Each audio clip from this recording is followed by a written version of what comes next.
Gemini, ang bagong taon ay narito, at kasama nito, ang makapangyarihang pagbabago sa iyong buhay. Sa mga susunod na araw, mula Enero 2 hanggang 4, ang universo ay mag-aalin para sa iyo, nagdadala ng mga hindi inaasahang biyaya. Maaaring nakaramdam ka ng pagkalito o pagkakaligtaan, ngunit ang panahong ito ay magbubukas ng isang nakatagong oportunidad, isang pagkakataon para kumikislap ang iyong pangalan at magbago ang iyong kalagayang pinansyal. Ang kosmikong enerhiya na nakapaligid sa iyo ay hindi isang pagkakataon lang, ito ay isang senyales na dumating na ang oras para tanggapin ang mga bagay na itinadhana para sa iyo. Maghanda ka, Gemini, dumating na ang iyong sandali. Gemini, marami ka ng pinagdaanan nitong mga nakaraang buwan, mga taas at baba, pagkalito, at mga pagsusumikap na tila hindi napansin. Ngunit ngayon, habang unti-unting bumangon ang bagong taon, ang universo ay nagdadala sa iyo ng breakthrough na matagal mo nang hinihintay. Mula Enero 2 hanggang 4, asahan mong mangyayari ang malalakas na pagbabago sa iyong buhay. Hindi lang ito basta isang sandali sa oras, ito ay isang turning point, isang kosmikong alignment na magbubukas ng mga pinto na hindi mo akalaing magbubukas. Ang iyong pangalan ay malapit ng kumikislap at kasabay nito, darating ang yaman at pagkilala. Ang mga pagsusumikap mo ay sa wakas ay magbubunga.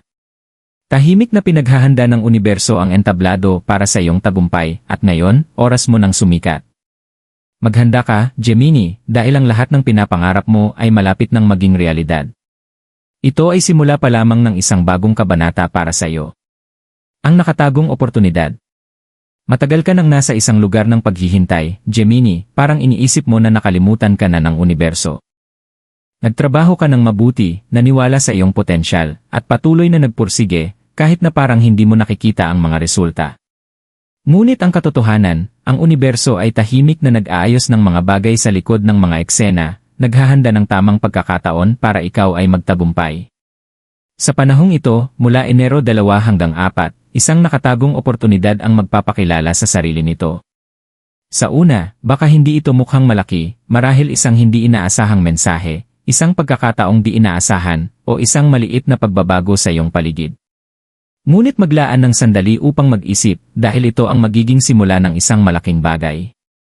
Ang universo ay bumubulong sa iyo, Gemini, tinutulungan kang makarating sa tamang landas. Ang pagkakataong ito ay maaaring dumating sa isang anyo na hindi mo inasahan, marahil sa pamamagitan ng isang tao na hindi mo inaasahan o isang pagkakataon na mukhang maliit para maging mahalaga. Ngunit magtiwala ka rito. Madalas, ang pinakamalalakas na pagbabago ay nagsisimula mula sa pinakamaliit na spark. Ito ang iyong sandali upang kilalanin ang spark na iyon, upang sunggaban ito, at hayaan itong magtulak sa iyo patungo sa yaman at pagkilala na nararapat sa iyo. Huwag itong baliwalain, Gemini. Ang maaaring mukhang hindi mahalaga ngayon ay magiging susi sa iyong bagong paglalakbay, isang paglalakbay na puno ng tagumpay, pagkilala, at kasaganaan. Panatilihin mong bukas ang iyong mga mata at puso, dahil ang universo ay malapit nang ipakita sa iyo ang landas na matagal mo nang hinihintay. Ang pagbabago, pagbubukas ng landas. Gemini, sa pag-aakalang ang mga bagay ay tumigil, nagsimula nang humaplos ang hangin ng pagbabago. Para bang bigla na lang itinataas ng universo ang belo, ipinapakita ang landas na dati nakatago sa iyong mata. Sa mga susunod na araw, mararamdaman mo ang isang pagbabago sa iyong kalooban, isang malalim na kalinawan, para bang ang ulap na bumabalot sa iyong buhay ay unti-unting nawawala. Ito na ang sandali na matagal mong hinihintay, at darating ito sa paraang parang mahika. Maaaring isang senyas na matagal mong hinahanap, isang mensahe na tumama sa iyong puso, o isang pag-uusap na magbubukas ng pinto na inisip mong mananatiling nakasara. Ano man ito, iiwan ka nitong may hindi matitinag na pakiramdam na may malaking mangyayari. Hindi ka na muling makadarama ng pagkakalito o pag-aalinlangan. Ang daraanan mo ay maliwanag at malalaman mo nang walang alinlangan na ikaw ay nasa tamang landas. Ang mga tao sa paligid mo ay magsisimulang mapansin ang pagbabago sa iyong enerhiya, Gemini. Ang iyong kumpiyansa ay lalago, ang iyong mga salita ay magkakaroon ng higit na halaga, at ang iyong presensya ay maghahamon ng atensyon. Ito na ang iyong oras upang tumayo, upang makita, at upang tanggapin ang nararapat sa iyo. Huwag magulat kung ang mga oportunidad ay sunod-sunod na dumating. Parang ang universo ay sinusubok ang iyong kahandaan, inaalok ang nararapat sa iyo. Ngunit sa pagkakataong ito, hindi ka magdadalawang isip. Kukunin mo ang bawat sandali ng may kumpiyansa, alam mong ikaw ay naghanda na para rito. Ang iyong mga pangarap ay hindi na malayo. Nasa iyong mga kamay na. Ang pagbabagong ito ay higit pa sa pera o kasikatan, ito ay tungkol sa pagyakap sa iyong tunay na kapangyarihan. Ang universo ay inaayos ang lahat pabor sa iyo, Gemini, ngunit kailangan nito ang iyong pananampalataya sa iyong sarili at ang iyong kahandaan na tanggapin ang darating.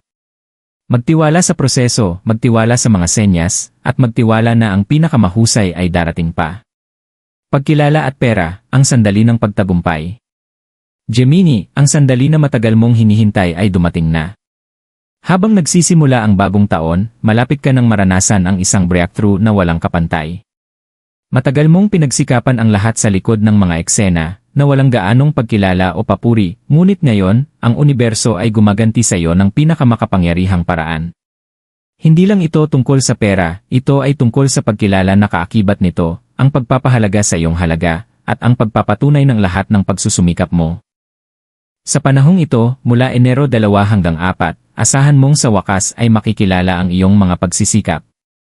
Maaaring ito ay isang promosyon sa trabaho, isang pagkakataon sa pananalapi na dumating sa iyong mga kamay, o isang hindi inaasahang endorsement na magbubukas ng mga pinto na hindi mo inakalang magiging posible. Ang perang matagal mong hinihintay ay malapit nang dumating, ngunit ang tunay na regalo ay ang pagkilala na matatanggap mo mula sa mga dating hindi umintindi sa iyo.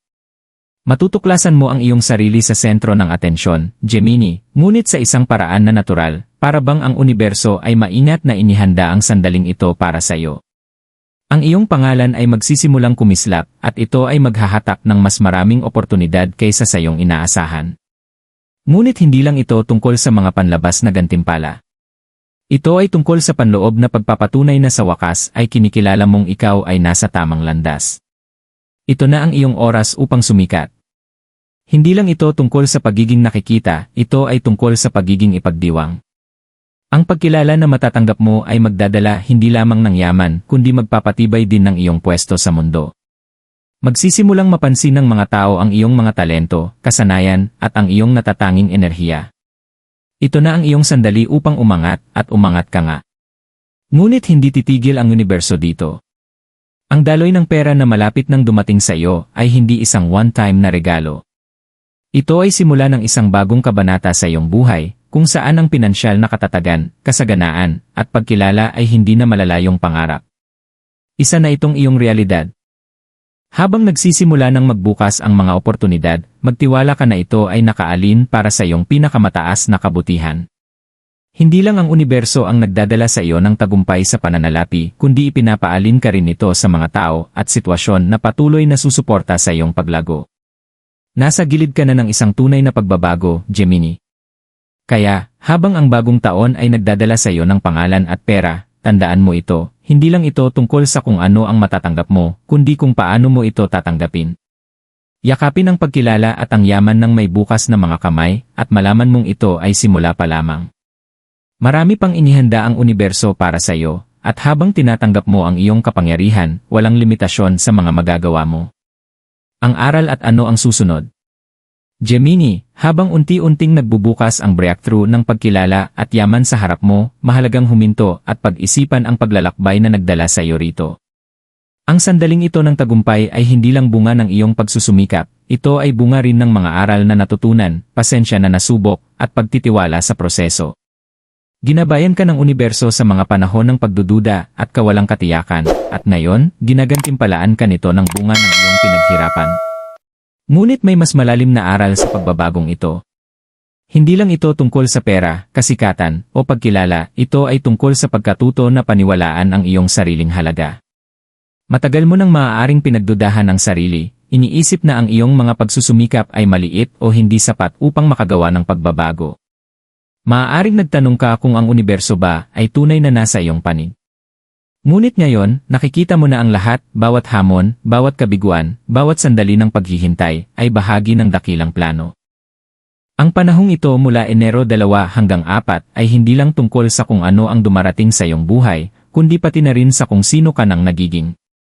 Ang pagkilala na matatanggap mo ay hindi lang panlabas, panloob din matutuklasan mo na habang sumisikat ka sa spotlight, mas madarama mo ang pagtitiwala sa sarili, ang paniniwala sa iyong potensyal, at ang pagpapahalaga sa iyong gawa. Natututo kang yakapin ang iyong sariling halaga, at ito ang isa sa pinakamakapangyarihang aral na maituturo ng universo.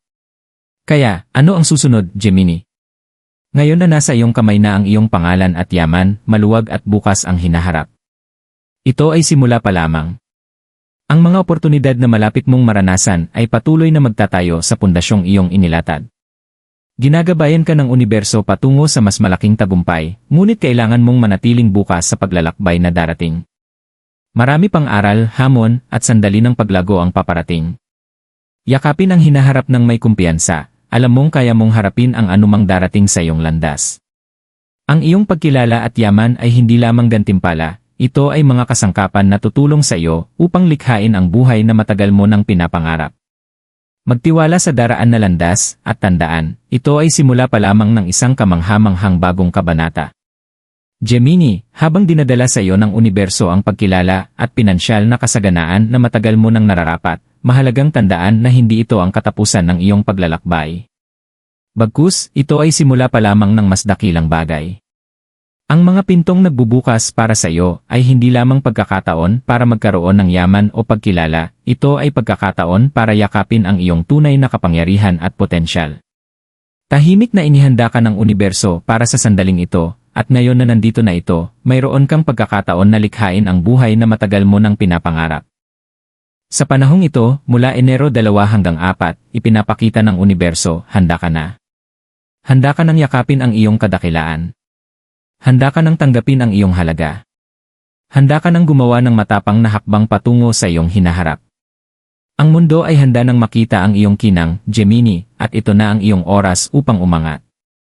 Habang tinatahak mo ang landas na ito, tandaan ang mga aral na natutunan mo sa paglalakbay, kung paano hinubog ka ng pasensya, tiwala, at pagtitiyaga upang maging ikaw ngayon. Ang pagkilala at yaman na natamo mo ay patuloy lamang na lalaki, ngunit hindi ito ikukumpara sa paglago na mararanasan mo sa bawat aspeto ng iyong buhay. Ngayon, higit kailanman, panahon na upang lubos na magtiwala sa sarili. Nakaalin ka sa plano ng universo, at ang mga pintong nagbubukas ay magdadala ng walang katapusang mga oportunidad. Gumawa ng matapang na aksyon, maniwala sa iyong sarili, at tandaan na ang bagong kabanata ng iyong buhay ay mapupuno ng kasaganaan, tagumpay, at lahat ng gantimpalang pinaghirapan mo. Kaya, lumakad pasulong, Gemini, at tanggapin ang nararapat sa iyo. Handa na ang universo para sa iyo, at handa ka na rin para rito.